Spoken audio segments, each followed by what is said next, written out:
In today's video, I am going to teach you how to build a Shopify store for beginners. Once you are inside your Shopify admin, the first thing you want to do is set up the basic store policies. These are important because they build trust with customers and also help you handle common situations like returns, data privacy, and store rules.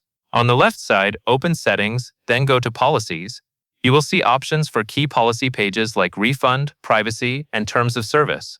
Instead of writing these from scratch, use the Create from Template button for each one. Shopify will generate a solid starting point that matches a typical online store.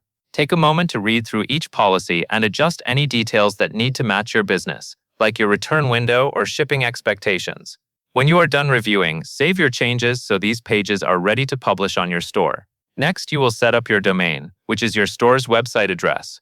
A clean custom domain looks more professional and makes your store easier to remember. Go back to Settings, then open Domains. From here, you can either buy a new domain directly through Shopify or connect a domain you already own.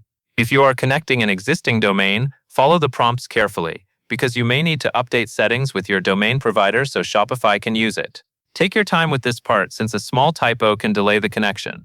Once it is connected, confirm that your domain is set as the primary domain so customers land on the right address. After that, you are ready to add products, which is the core of your store. In the left menu, go to Products, then select Add Product. Start with a clear product title, then write a description that explains what it is, who it is for, and what makes it valuable. Keep it easy to scan and focus on real benefits. Next, upload high-resolution images. Clear photos help customers feel confident, so use bright lighting and show the product from multiple angles when possible. When everything looks correct, save the product to make it available in your catalog. That covers everything you need to know.